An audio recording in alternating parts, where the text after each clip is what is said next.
freaking first cut. Golly. Welcome to the First Cut Podcast. I'm Rick Gehman, and this is your mega preview pod for this week's Shriners Children's Open storylines. It's best bets. It's one and done. Joining me to break it all down, Patrick McDonald is here. Patrick. What's going on, guys? I'm feeling good. Was airing out some grievances in the green room, which are going to cost $5 a month if you want access to those. Just peddling, upcharging people, so to speak, which we might also get to. The take that you just gave in the green room, would you sell that for $5 a month? I think you would have to consume it through like a green screen type of video. Yeah. And then okay. I think I'd sell that to you. It might be worth a little bit more than that. I think it could get a little bit of run. Greg DuCharme is also here. Hello, Greg. Boys, I would not sell any of the green screen content for any amount of money. The morals that you have are sturdy and they are stellar. Yes, sitting up on my moral pedestal, yes, looking down on the rest of you. And that's why you are the icifier. Yes, that is the reason. All right, gentlemen, I'm going to be real with you here. It's October 15th. We are smack dab in the middle of the FedEx Cup fall. There are not a ton of news stories or information that is going out there. We've got a couple of items that we can talk about. I think in our world, golf social media, the thing that popped up this week was the prices for the upcoming Ryder Cup. I have a couple of thoughts on that, but just so that people understand what we're talking about, the Ryder Cup prices did come out. So they do include non-alcoholic beverages and food, but here are the prices. Practice rounds, $255 a pop. Thursday, $423. Friday, Saturday, Sunday, that'll cost you $750 a piece. So do a little quick math. Say me and a friend want to go to Saturday and Sunday. That's a $3,000 investment, Greg. That is the ticketing. And I will say, I should have done a little bit of research. How does this compare to Wisconsin? How does this compare to Rome? Do we know? I do. I can give you a lot of comparisons. Beautiful. All right. 2023 Ryder Cup in Rome, converted to dollars from euros. You're talking about competition day being $277. Okay. And these are either 420 or 750. Are these adjusted for inflation as well, Greg? There is no 2-year. My calculator doesn't have enough room. Okay, continue. Close enough. That just seems like an in vogue thing to say. Wisconsin's an interesting one because it was a COVID year. So because it's a COVID year, there were fewer seats. Like I think attendance in Rome was over 270,000 people for the week. Okay. And I saw a figure of 150,000 at Whistling Straits. But I also saw that 50,000 people were there on Friday. So I'm not sure if that article had some, was talking about competition days or whatever. But those tickets, 2021, about a week before the event on StubHub, you could get in for $280 to $350. Okay. So is it fair, Greg, to say that these are at least twice the cost of the last European Ryder Cup and the last American Ryder Cup? Well, more so, right? You're basically tripling last year the Ryder Cup in Rome. True. And you're tripling the 2025 PGA.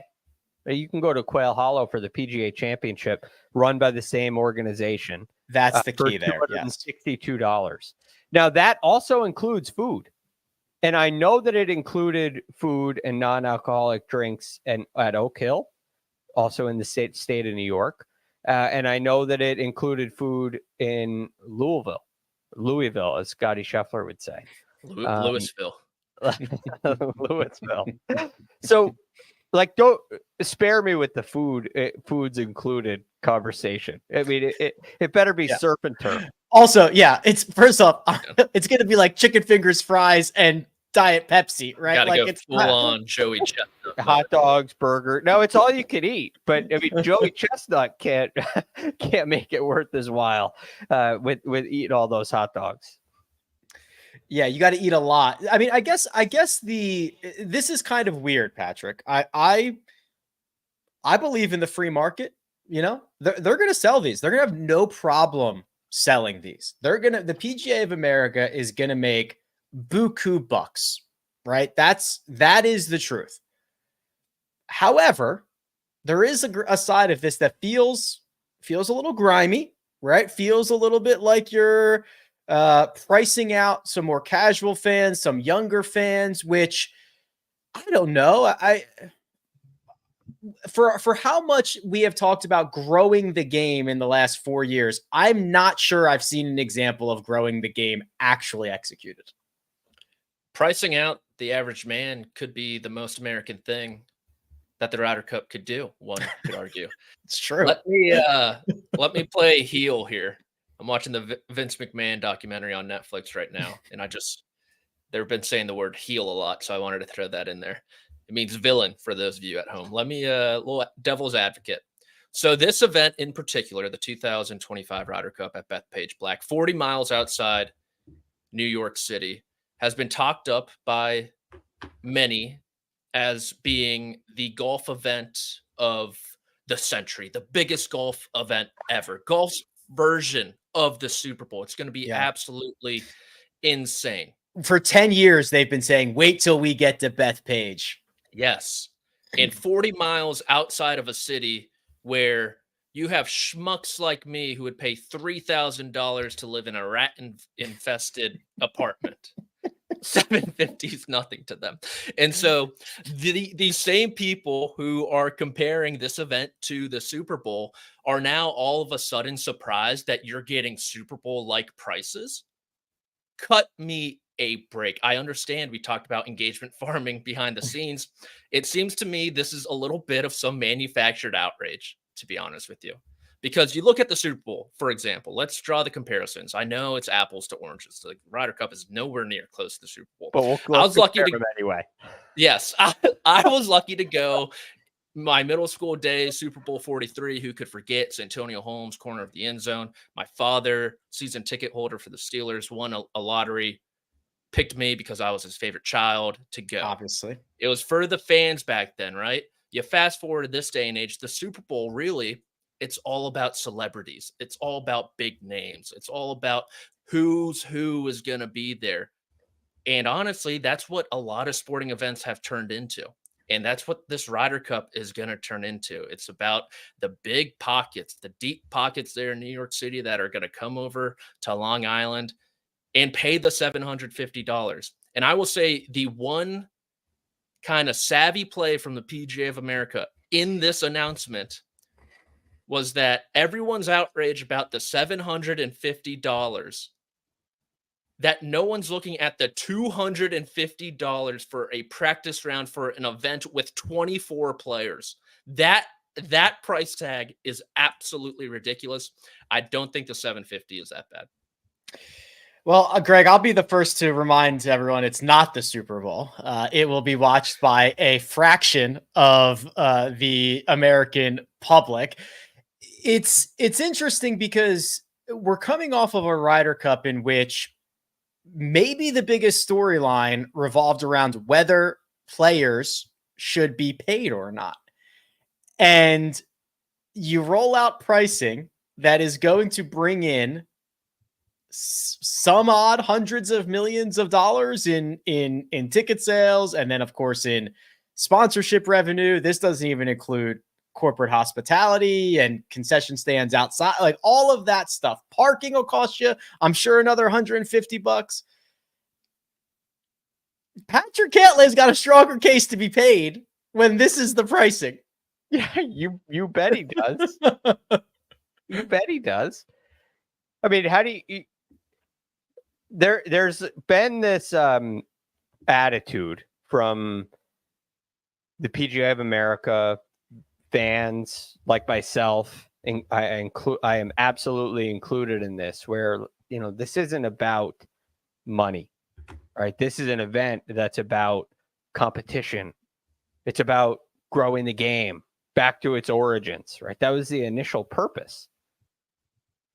Now it's very clearly about money, right? You have gone, you know, I understand there's high demand, right? 750,000 people apparently, according to Paul McGinley, wanted tickets last year and entered the lottery. And 250 got tickets, or 270 got tickets. But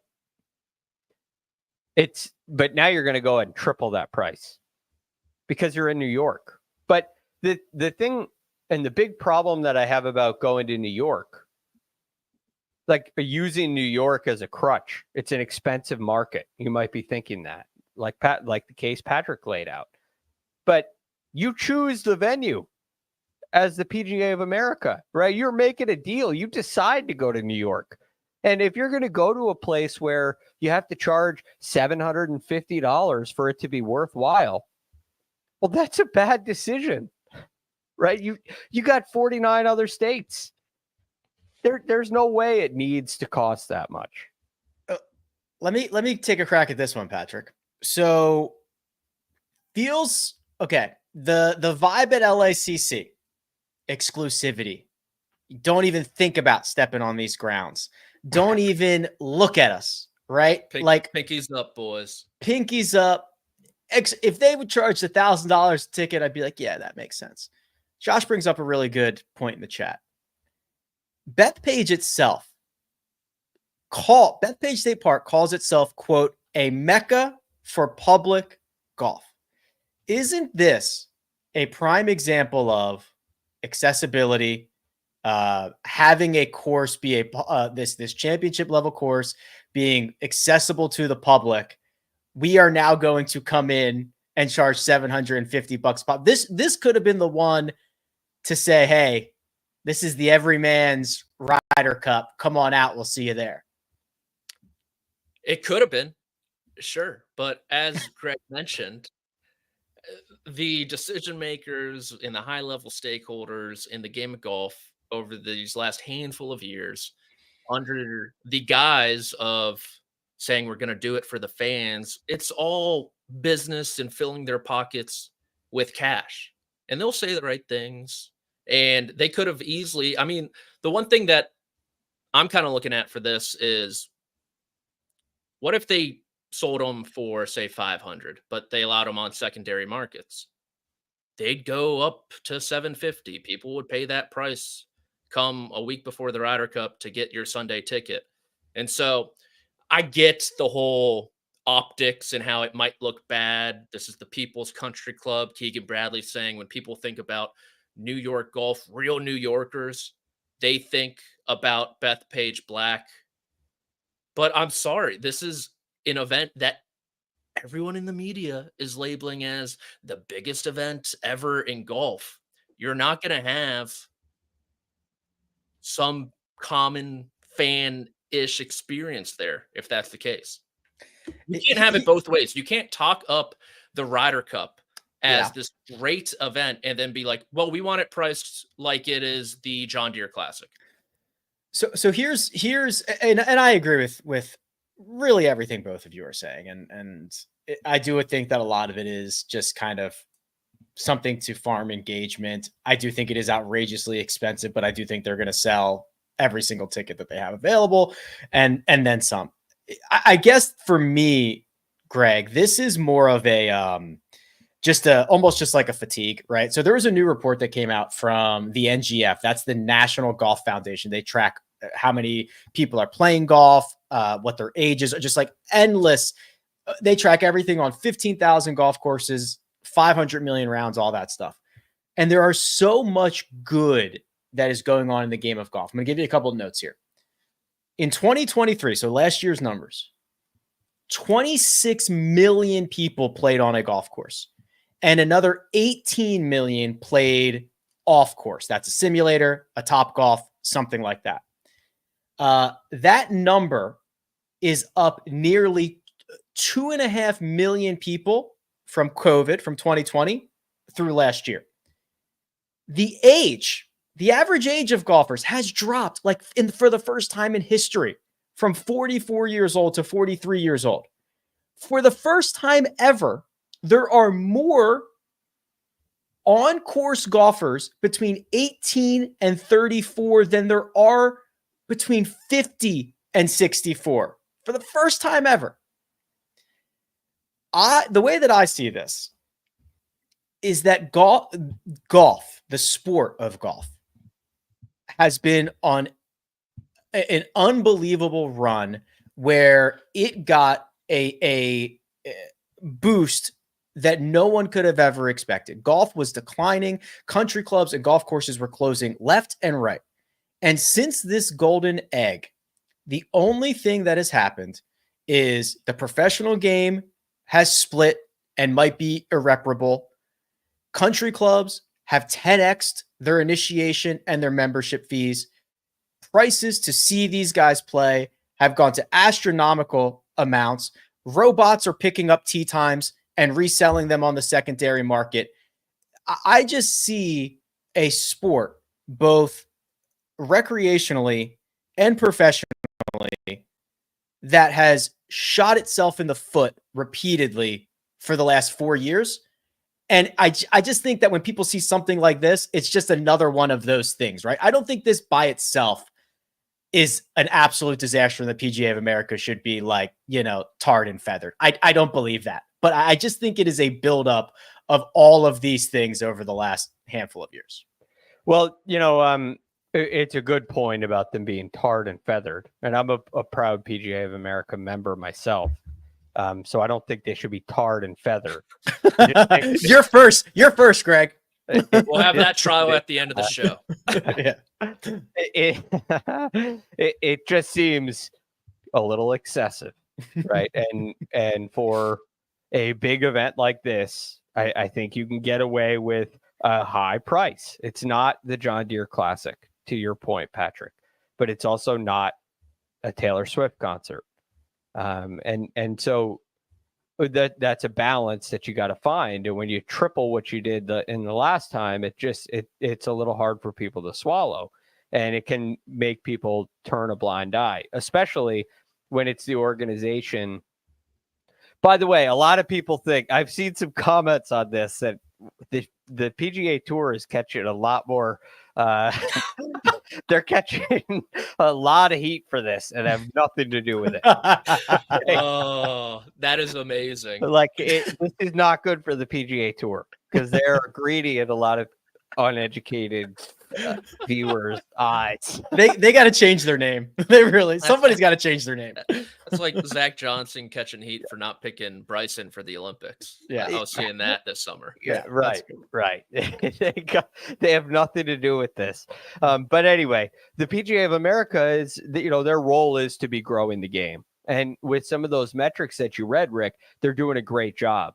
But part of growth, and if you look at the business world, companies sometimes grow too fast and they're not ready for it. And it could be a bad thing. Economies can grow too fast and they're not ready for it. And it can be a bad thing. So severe, incredibly quick growth takes a lot of planning. It takes vision. It takes leadership to be able to sustain and to be able to handle. Perhaps this is a sign.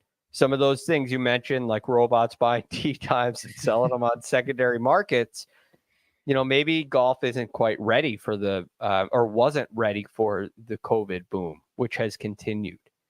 And I think there are a lot of other factors at play as well. But maybe we just weren't ready and haven't done anything with it. And that's kind of what it feels like to me. We have this great growth and there are a lot of people benefiting.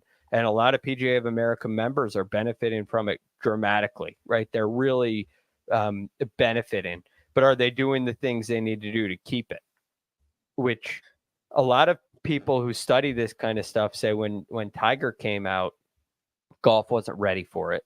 There was a boom that they couldn't handle, and they did not grow the way they should have with a megastar coming into the game like that. I wonder and I hope it's not true, but I wonder if there are aspects of that with the COVID boom that golf isn't taking advantage the way they could. I'm not even going to say should, because who could have predicted it? Right. But not the way they could. It's interesting. I hadn't thought to compare it to the Tiger boom, which is fascinating. It's insightful stuff. Okay. Well, listen. Smaller, but Of course. Well, I'll put a pin in it there because we could talk about this, for all eternity. But otherwise, what we're going to do is we're going to change gears. We'll talk about the Shriners. We're going to be in Las Vegas this week for another event of the FedEx Cup Fall. We've still got the bets. We've still got the fall one and done. But first, we're going to take a quick break and hear a word from our partners.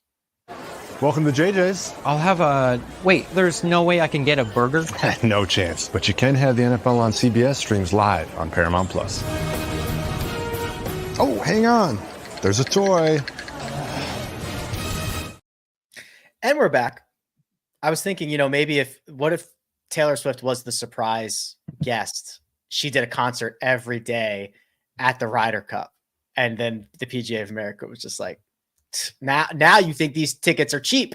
Well, I have friends. You want to talk about the robots picking up tee times? I have friends who have gone on Ticketmaster, just one singular, and gotten Taylor Swift tickets and flipped them for like 50x. I read a report about how airlines have been adding a ton of flights to the destinations of her shows that are selling out like crazy. They're like 70% women. They're passengers who are traveling with other passengers, which is much more rare than you. It's like she's impacting the entire global economy at this point.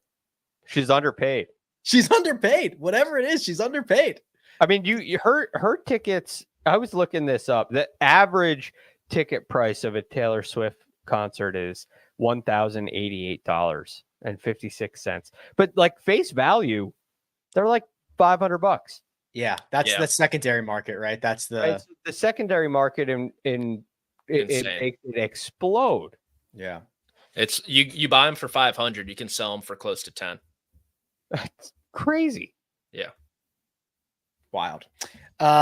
Vegas, you like turning a little bit of money into a lot of money? You can do that in Las Vegas, but make sure you gamble responsibly. Know when to lay up, as they say on the PGA Tour. And we are headed back to TPC Summerlin, which is a vintage stop at this portion of the schedule. Patrick, we've seen it year in, year out. Greg and I spoke a lot about it on Monday. This is a golf course that is going to require you to get some circles on the card.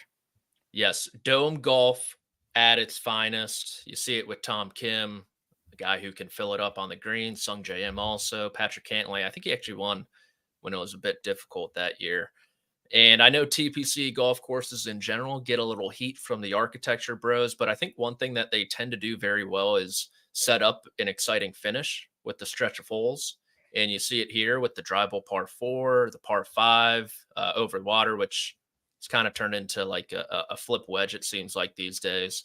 But the par 3 17th is a difficult hole. And then 18, we saw it with Cantlay and Tom Kim a couple years ago. Anything can really happen with Cantlay making a triple bogey on the 72nd hole to lose to Kim there. So it's exciting. And I know Birdie Fest are kind of a common theme here in the fall, but a stronger field, probably the strongest so far of the FedEx Cup fall, with a bunch of PGA Tour winners from this past season.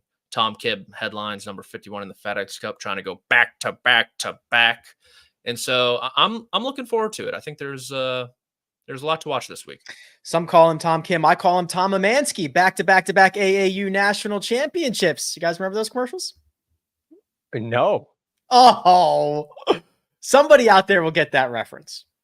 They used to run that commercial on TV all the time. This guy had a baseball skills training video. Oh, we've talked about this. Yeah, before. and Fred McGriff was on there, and he wore his cap real high like this, and he said, "I believe in Tom Amansky's defensive drills video," or something like that. Before my time. Yeah, it's before your time. I want to focus on Tom Kim, Greg, because let's kind of look at this from a different perspective. 3 wins on the PGA Tour, 2 of them coming here each of the last 2 years. Shot out of a cannon on his PGA Tour career, right? Within 8 starts, he's got 2 wins. He's got the President's Cup. Now he's been a President's Cup member a second time. Do you think that Tom Kim is living up to some of that hype? I mean, it was unimaginable what people were laying at his feet. But now that we're a couple years into this, do you think that Tom Kim is continuing to be one of these young stars of our game? I don't think that he had a star-like season last year. I think the hype around Tom Kim when he first came out was probably a little more than it should have been. I think his performance is right around where, a realistic expectation would have been. Is he going to be a Scotty Scheffler? It seemed like, people were thinking he was going to be a top 5 player in the world. Right? I think that was probably a stretch. For him to be a top 20 player in the world consistently is realistic. Where does he sit now? Is he top 20 player in the world? I think I just had it up. I believe he's like 25-ish. I'll confirm that. So He is number 25. Rick. Thank you. Right. So maybe a little below expectations, but I expect to see Tom Kim in the top 20 of the official world golf rankings. Especially with the live guys not, earning points regularly. I expect him to be a top 20 player. I don't expect him to be a top 5 player. And so I think last season was a little bit of a down year. He's had some struggles with the putter. He's had some success with the putter. It seems like the streaks of good putting come in waves. And when they do, he accumulates some pretty impressive results. But if it goes cold like it has on at least 2 occasions through his young career already, then he's not a top 5 caliber, and probably not a yearly winner, an annual winner on the PGA Tour or anything like that. So it's been good, it hasn't been great, but I think it's pretty close to what it should have, what we should have expected. How do you see that, Patrick? Do you something similar to Greg? I do. I think expectations probably got the best of Tom Kim, like Greg mentioned, because whenever he has won a golf tournament, the first name mentioned is always Tiger Woods. It's because how young he is. Yes. And so when he won this tournament last year, he was the youngest player since Woods to win 3 times on the PGA Tour. The year before, his name fell alongside Woods because it made him the first player since Tiger to win twice before the age of 21. Yeah. And so we talk about expectations. I always think of Cameron Young and his rookie year and how unbelievable it was. Him finishing runner-up like 5 times, contending in a couple major championships. And what we would think of Cameron Young if he just had a good, not great rookie year, and what those expectations would look like as well. And so I think the expectations for Tom Kim, like Greg mentioned, were just so high because whenever he has won, it has always been Tiger Woods, the next name mentioned. And that's just never going to happen. And so top 20 player in the world for the next 10 years. Yeah, I think that's really what Tom Kim's gonna be when it's all said and done. Still just 22. Turned 22 years old in June. So plenty of golf ahead for Tom Kim. He is the favorite pretty significantly this week. He is 12-1. There's nobody else shorter than 22-1. And that's where everybody else stacks up. It's Taylor Pendrith, it's Davis Thompson, it's Beau Hossler, and a bunch of other guys. So Greg, when you look at this field, we talked about this a little bit on Monday. Yes, it is top heavy from an odds perspective, but there are probably dozens of golfers that are live to win this event. I think that's right. I mean, you go down into, I think the easiest way, you just look at the DraftKings pricing, and in DraftKings pricing, the middle of the field is kind of that $7,000 range, right? That's like the middle portion of your odds range. And I think there are some guys who can win. You have a JJ Spawn, you have a Patton Kizzire, a Daniel Berger down there, Henrik Norlander down there. Now they don't look like they have a chance to win on paper compared to a Tom Kim, but I think they are a lot closer to the Bo Hosslers and Seamus Powers and Tom Kims than say Bo Hossler is to Scotty Scheffler and Rory McIlroy. If that makes sense. So I do think there's a level of parity in this event that goes down probably to like the middle, maybe upper middle portion of this field. The last golfer. So if Tom Kim were to win this, it would be a three-peat. And Patrick, there would be a lot more of those graphics that say, here's Tom Kim next to Tiger Woods. But there's a couple of non-Tiger three-peats that have happened in the 2000s. Do we have any of those on the top of our brains? Well, I wrote the article today, so I do know. But okay, yeah. Stricker did it from the John Deere 2009, 2010, 2011. I'll fill in the other Tiger years. So Tiger did it. This is insane. WGC Cat. Greg, can you name the championships that Tiger did it at? 6 of them. 6 of them. Okay, he did it at Muirfield Village. Yes. The Memorial. 1999, 2000, 2001. He did it at none of the majors. Correct. He did it at the Arnold Palmer Invitational. 2000, 2001, 2002, 2003. That was 4 in a row? Yeah. That's about right. Sick. He did it at the WGC Bridgestone. 99, 2000, 2001. And 2005, 2006, 2007. Yeah. I didn't know if I should give him both of those, but yes, that is correct. Got to bring back Firestone. He did it at Torrey Pines. 05, 06, 07, 08, 4 in a row. You're Did missing he win the Farmers in 08 or just the US Open at Torrey? No, he won it at maybe my numbers here are wrong because they didn't play in both the Farmers, did they? Or at Torrey. I'm sorry, they didn't play him, but he definitely won the US Open in 2008 at Torrey Pines. Yeah. That was the Rocco Mediate year. What did they play? Did they all? Because usually if there's a major at the course, they move it. No, but they didn't for the John Ross because in 19 Patrick Reed won. They don't move it. They don't move it from Torrey for anything. His 2008 profile is hilarious. Win at the Buick, win in Dubai, win at the Match Play, win at the API, win at the WGC CA Championship, maybe, or no, that was 5th. 2nd at the Masters, win at the US Open, and that's it. So did he win the farm? So he won the Farmers 4 years in a row then? Was it the WGC CA Championship? Yeah, the Cadillac Championship. That was the last one. Okay. Maybe I might have messed up my article. Oh, well, don't tell. You might have. But the WGC Cadillac was 05, 06, 07. Yes, Tiger did win 4 in a row at the Farmers, 05, 06, 07. So that means he won 5 consecutive trips to Torrey Pines because he also won the 08 US Open there. Oh, it's a joke. Is that all of them with the Cadillac as well? Yeah, that's all 6. Mm-hmm. There's one more. There's one more golfer, not named Tiger, not named Steve Stricker, that won 3 in a row since 2000. He's also part of the 59 club, Greg. Oh, wow. I see. That is a hint that would have hurt me. Probably. Forget that he said that, Greg. Just remove that from your memory. At the Greenbrier. Just remove it. Really? Greg, I think don't he shot a think final 59. round 59 to win at the Greenbrier. Allenby? Yeah. Robert Allenby. Yeah, correct. No. Oh, sorry. No. Stuart Appleby? No. Yes. I did it again. I do it every time. I was like, well, it's one of those guys. I did it again. Those are the two that I can never get right. They're the same guy to me.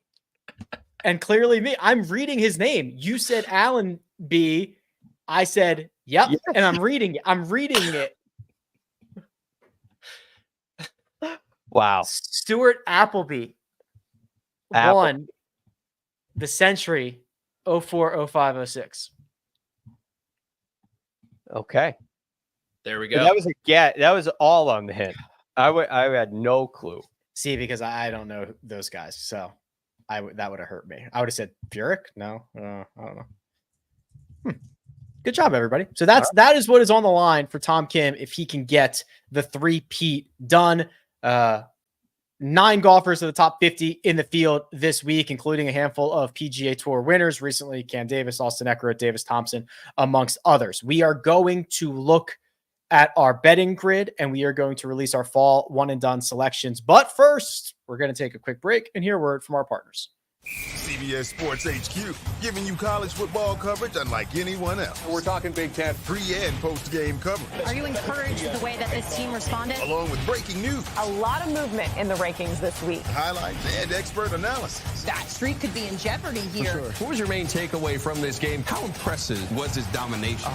That really changed the football game. Let's go ahead and have some more fun. Another wild ending. The chaos continues. Turn to CBS Sports HQ. And we're back. We are going to do the bets. I should also mention there is an event in Spain on the DP World Tour that is headlined by John Rahm this week. He is going to continue to fulfill his obligations to the DP World Tour to keep him Ryder Cup eligible. He is a significant favorite, not odds-on favorite, because that would imply that he's over 50% to win, but he's 3-1 to win that golf tournament, which is quite sizable. You might see some of those names making their way onto our grid. So, Josh, fire it up. We've got 50 on matchups, 30 on a finishing position of our choice, 10 each on 2 separate outrights. We take a little bit of liberty here. I see a 3-ball. I see a first-round leader. I see a couple of different tours in play. So we like to go in a lot of different directions, but we're going to start with a matchup. And Greg, we are going to start with you. I have Steven Yeager at -110 over Tom Hoge.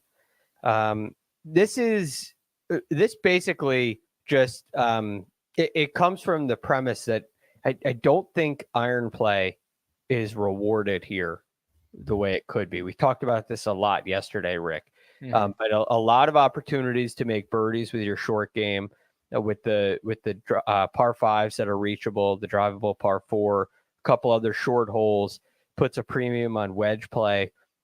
And I think that takes Tom Hoge's strength away from him. And I'm really pleased with Steven Yeager's driving to the golf ball, and his putting over the last 4 weeks has been very good. So I like Yeager over Hoge. Okay, that is Steven Yeager over Tom Hoge for Greg. Patrick, why don't you go next here? And it looks like you are fading one of our hottest golfers in the world. Yes, I did this last week with Keith Mitchell, and I'm doing it again this week with Matt McCarty. I'm going Cam Davis -105 over the rookie sensation. And I think McCarty might have benefited a little bit last week with no one else having seen that golf course before. And so that's a little factor in here too. And I think Cam Davis could be in for a big week. Really good from inside 150 yards. Played well to end his 2024 regular season. And we've seen a lot of snubs win recently, it seems like. Billy Horschel, Mackenzie Hughes a couple years back. And so I think the talented right-hander is going to defeat the talented left-hander at -105. It's snub season for sure. It is.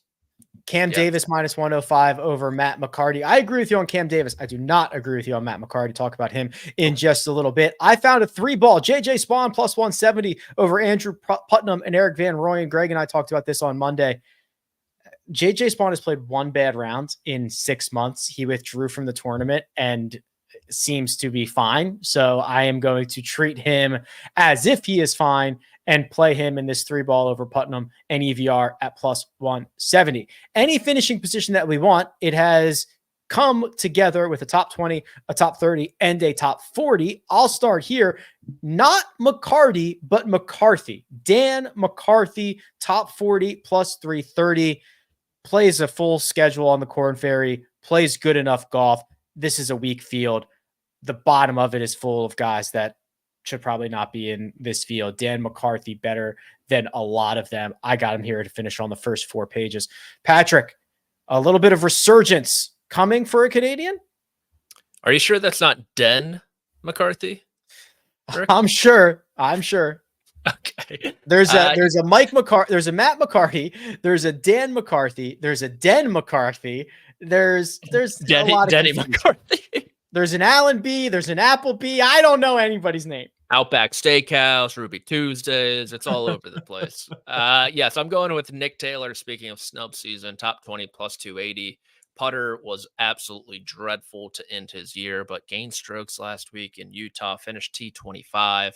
He has a decent, okay record here. And just given this field, I think he has a good chance to contend and finish inside the top 20. A decent, okay record here is actually better than a lot of guys have. It's been a little bit sticky, but not necessarily because, again, we talked about this on Monday. Not a lot of nuance to TPC Summerlin. Greg, you have selected a golfer that if you just wrote down the skills that are required around TPC Summerlin and you match them up with what guys did well, you'd find a perfect fit. And that is Brendan Todd. Brendan Todd, the Procore Championship, where he finished tied 44th. It wasn't necessarily great, but even if you go into last season, his putting has been outstanding. Since about the John Deere Classic, his putting really got back to Brendan Todd style putting. And I think on a venue like this, at altitude, with plenty of room to hit drivers for everybody in the field, Brendan Todd can compete out here. He can give himself wedges just like everybody else. Maybe he's not as close as everybody, but he can still hit some wedges in there, and it becomes a putting contest. And I think in a putting contest, there's room for Brendan Todd inside the top 30 at plus. I'm with you. I think he's going to play well this week. That is Dan McCarthy, top 40, Nick Taylor, top 20, Brendan Todd, top 30. Two separate outrights from each of us. I'll save Patrick here. Greg, give me your first outright, and then you and I will go back and forth until we're done. All right, let's go with the three-peat. Tom Kim at 12-1. I like the chances of that. I think he's the best player in the field. I think the golf course suits him. And if this tournament were played somewhere else, it may be a different story, but he's accurate. He's going to keep it out of the desert. He's going to have a lot of wedge opportunities, which he can clearly perform very well in that area of the game.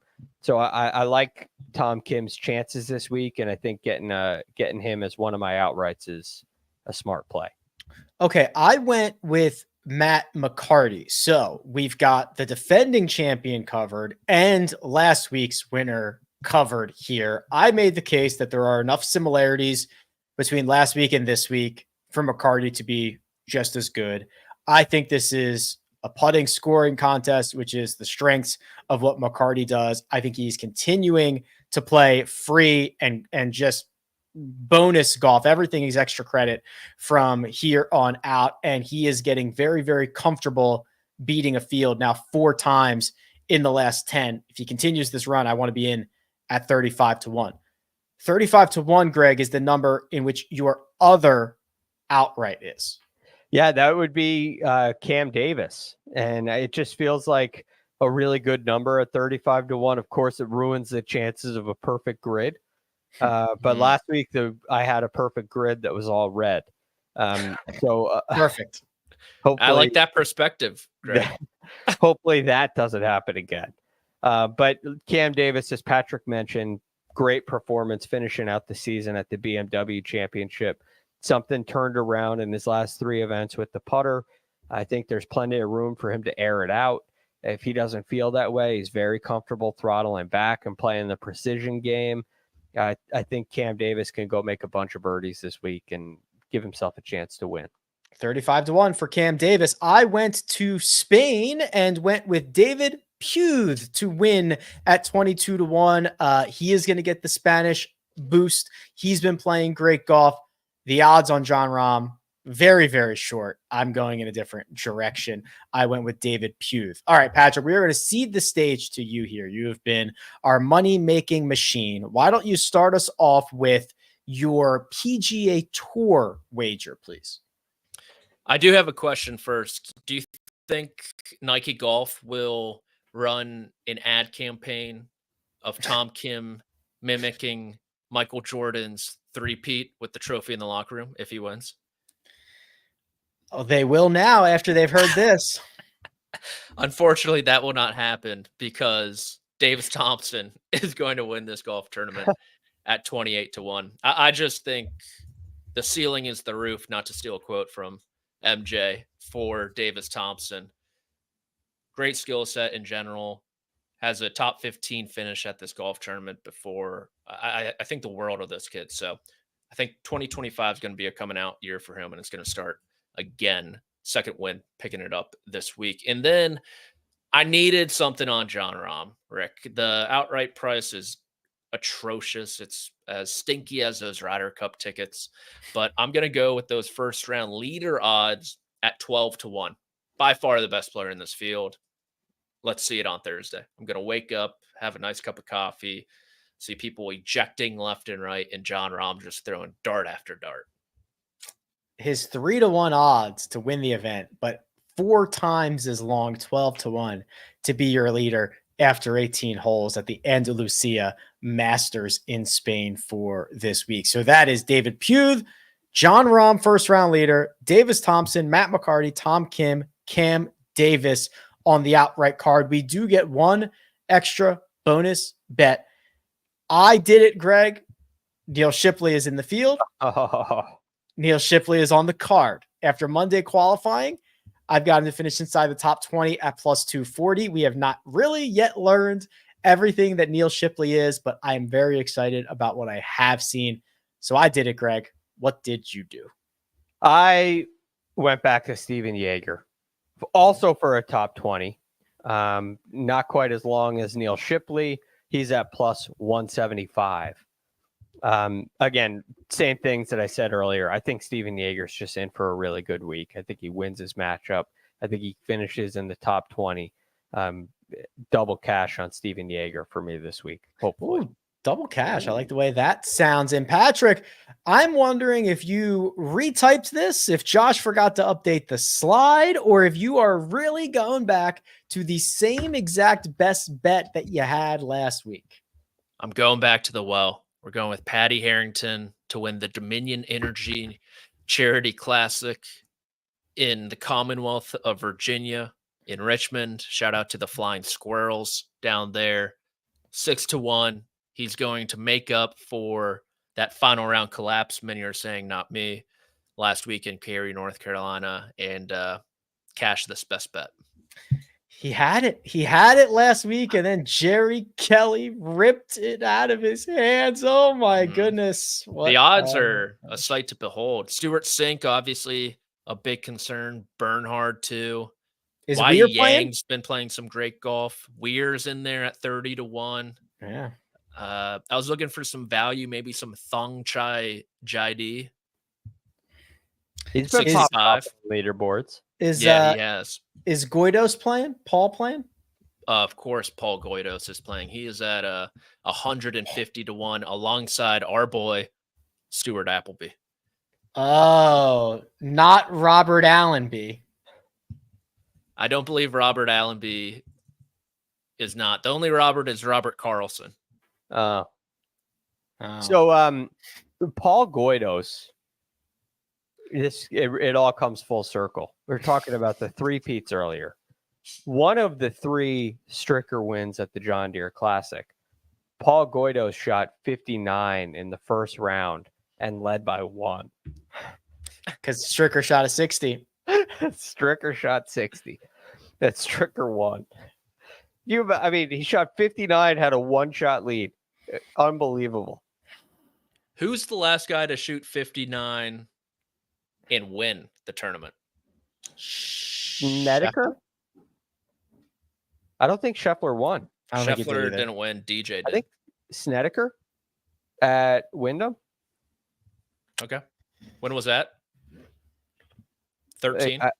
No, I thought it was after that, wasn't it? 17? Yeah, something like that. 16-ish, Josh says. Brandt Snedeker 59 was 2018. Jeez. Dustin Johnson's 59. I was in Boston. I have a great story about that one. So that was the first week that the sports book in Washington, D.C. opened at the Capital One Arena. And going into the final round that Sunday, I was like, oh, I'm going to go down there, play some bets because you had to do it in person. Dustin Johnson shot 59, I believe, that Saturday.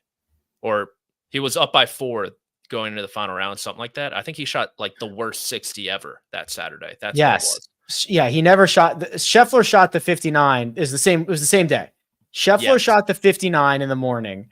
And then DJ, I remember this. DJ was like 12 under through 9 holes or something outrageous. Yeah, he should have shot 30 pretty much. Yeah, and he should have shot a 56. Yeah. And the book still had DJ at his pre-tournament odds of 20-1. And I was like, I could not get enough down on this. It was awesome. And they cashed. How about that? It was fantastic. So Snedeker did win in 2018 with a 59. Yeah, I think that was the last time. He's the last one. 2020 Northern Trust. I want to see what that actual. Thank you. Look at this. He's 11 under through 11, and he makes 7 straight pars coming in, including a par 5 on 18. He's 7 under through 5. I remember that's when, and we already knew the golf course was he turned in 27, and we just saw Scheffler. Do we have Scheffler's card from then? Hold on, I can get it because I bet you Scheffler closed. Did he do that Saturday or Friday? Scheffler. It was Friday. We'll find out. Oh, this was round 2. It was Friday. Okay, so Scheffler shot a 29 coming in. So we knew there was a ton of opportunities out there. And I remember thinking, holy crap, DJ's going to shoot 56. He's on 56 watch. Yeah. The most disappointing 60 ever, probably. What a game. There's Scheffler's card. There you go. 30-29. Dang. Unreal. Scheffler shot a 59 and finished T4. Listen to this. Listen to this. Dustin Johnson, Harris English, Daniel Berger, Kevin Kisner, and Scotty Scheffler tie for 4th. John Rahm, Webb Simpson tie for 6th. That feels like 1,000 years ago. It really does. Webb Simpson was money out of the COVID restart. Oh, he was so good. Money. I think he reached like maybe number 3 in the world. 5th? Was it 5? Something like that. It was his high. I think definitely top 5. Yeah. His best ever is 4th. Okay. So split the difference. Wow. Okay. Good pick, there you Greg. go. One more thing to do. That is, of course, the fall one and done, which is brought to you by Supreme Golf, the world's largest tee time marketplace.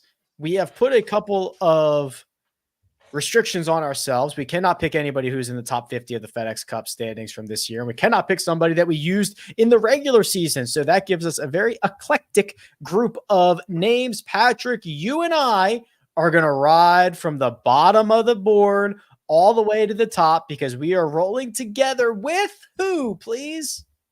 Kitty Cat, Kurt Kittyama. Some call him Quadzilla. I call him Kitty Cat. Yeah.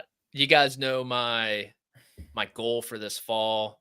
I'm down almost $400,000 to mark. That is way too much to overcome in 5 events in the FedEx Cup fall. So I'm just trying to hone in on seeing the board for 2025, right? I'm trying to get that 40 to 50th place finish from these guys, make the cut, but don't make a lot of money. And I think that's what Kitty Cat's going to do for us this week. Okay, well, I don't like to hear that. So, Rick, what's your take on him? I mean, I guess I just think that he's not going to lose 7 strokes putting again. I don't know. You kind of like took the spirit out of me. I was excited. I was like, oh, Patrick, we'll just ride together. This has worked for us in the past. And then he just says, yeah, this is a freebie. I'm just, speaking of bringing the boom, are you guys big? Have you guys seen the family, the Justice family, who does the dance? I saw a video last. Is this the Costco family? Yeah, I can't stop doing the dance. I haven't It's seen the not dance, bad. but I know That a few times. I know they bring the boom, but I didn't know there was a dance. the boom. That's what we do. And then they kind of just go like this, Greg. What is what's the double chocolate cookie or whatever? That's a boom, double boom. That's funny. Greg, who'd you go with this week? Well, it's not boom, but it is power. It is Seamus Power. Seamus Power, we've been on him all fall long. He's been playing great golf. T26, T11, T11. And that was before a T10 finish at the FedEx St. Jude. So it's been good all the way across the board. I love the consistency. I love what he's done on the greens. And it helps that he was available for me this week. So I'm going with Seamus Power. It does always help that you're a golfer that you want to use is available. That's Big. part of the rules. And Greg has accomplished that for this week. Josh, I'll be so upset if Harry Hall wins this for Josh, doesn't win it for us the last couple of weeks, but Josh has gone with Harry Hall. He's been great this year, and this is home. And then Mark, who got a very good start out of Lucas Glover last week and took the lead, is now running back out with Bo Hostler. So those are the selections for this week. Hashtag good picks. Ari, the local kid. They're all good on Tuesday. Harry? They're all good on Tuesday. That, again, I must remind you all, is the fall one and done, which is brought to you by Supreme Golf, the world's largest tee time marketplace. And you just flexed on them like Patrick. I can't. I'm gonna go watch I've that. been flexing too much. What's their actual names that I can Google? So it's Big Justice. Okay. I think that's the kid. Oh, what's the dad's name? Maybe AJ. I got him. AJ. Justice? I got him. Yeah, I got him. Okay. I think they're running out of steam. I think we're on kind of the last lap of their fame. The fact that they even caught any steam, they should be thrilled. We're Costco guys. Of course we test out the furniture. Yeah. We're Costco guys. Of course we're going to get a chicken bake.